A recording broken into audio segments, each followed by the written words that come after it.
No que diz respeito às propriedades químicas das árvores, menos ainda está feito. Quantos produtos preciosos não estão ainda para serem descobertos e outros, aliás já conhecidos, estão ainda inexplorados? Contudo, não constituem esses estudos a principal necessidade. A principal necessidade. Aí agora ele vai abrir outro item, né? É interessante ele colocar, ele está falando já das propriedades químicas que as plantas poderiam ter, inclusive para remédio, né? Agora é o próximo item.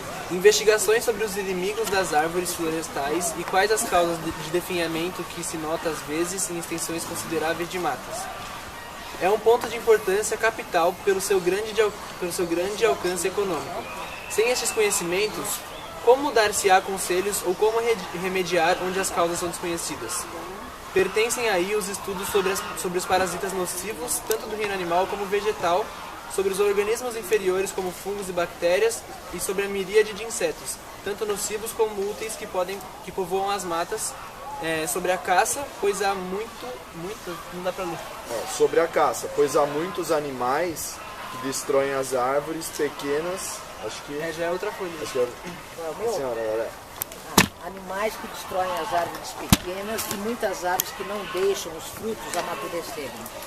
Sobre as moléstias que atacam as árvores e quais os efeitos da geada, da seca e da umidade.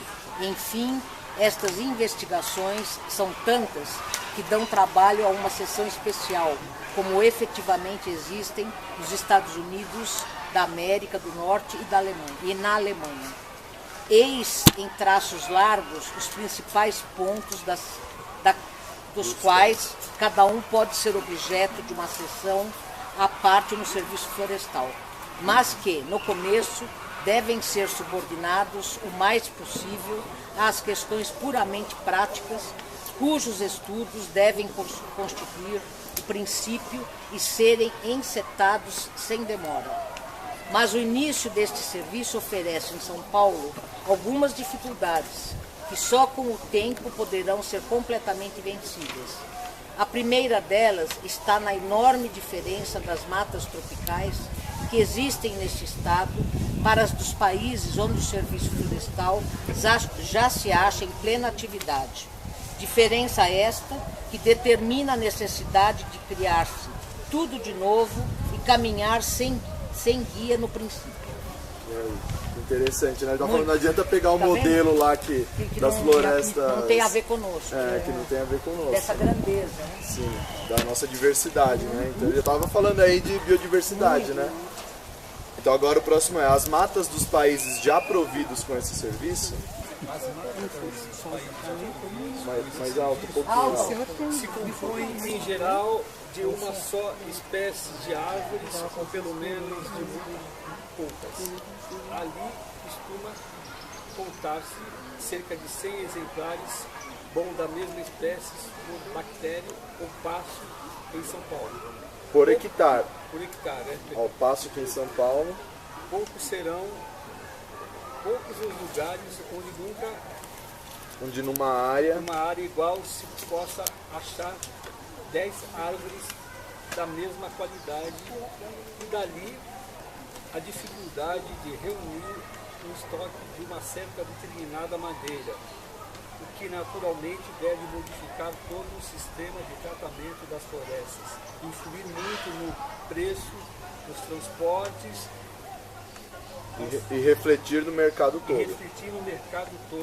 De onde se segue o que o serviço florestal aqui não pode ser o mesmo empregado em outros países.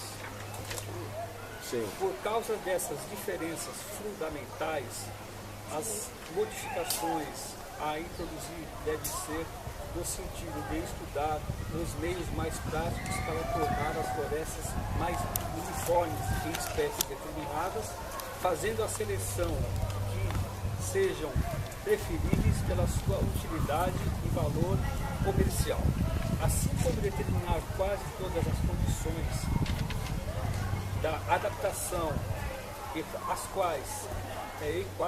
quais as espécies para serem adaptadas, tomando em conta o clima e demais condições dessas diversas localidades.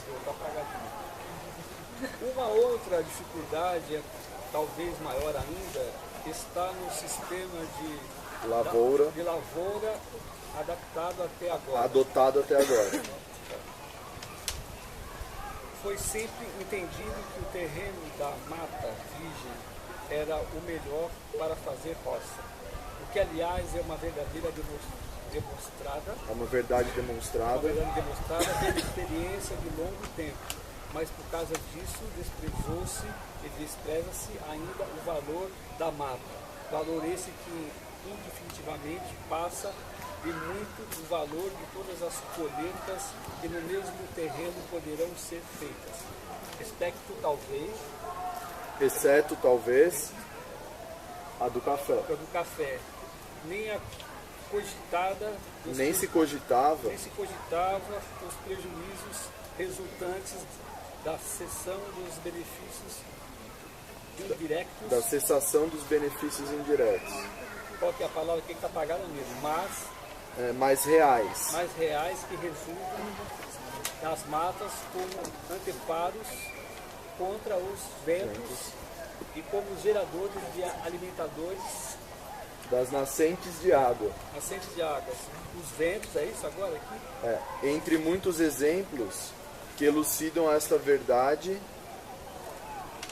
da própria cidade de São Paulo. Então, olha só, ele estava falando aí de serviços ecossistêmicos, né? Produção de água, regulação do clima, benefícios indiretos da floresta, né? Que hoje a gente conhece por esse nome, mas ele estava colocando, né? Agora começa a outra parte. Outrora, quando ainda circundada por florestas,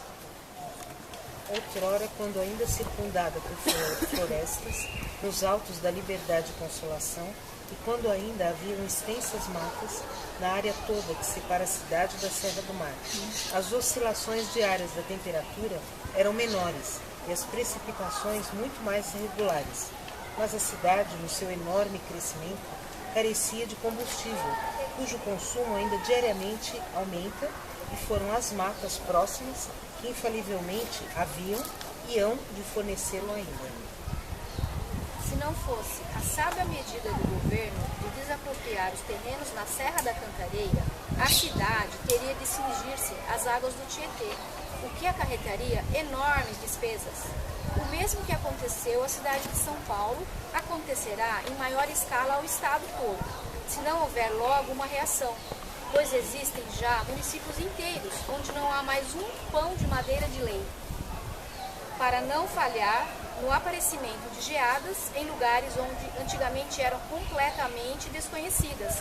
O estado de São Paulo já só possui capoeirões, porque as matas virgens propriamente ditas se restringem à faixa do litoral nas serras que formam o gigantesco degrau para o planalto do interior.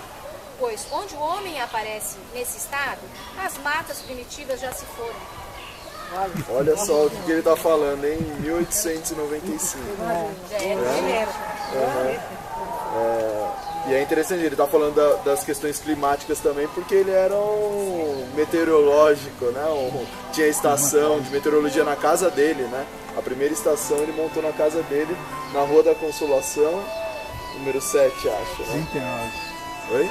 Número 39. 39, Então, nós temos que fazer uma visita lá, hein, Fausto? Já fui lá, não.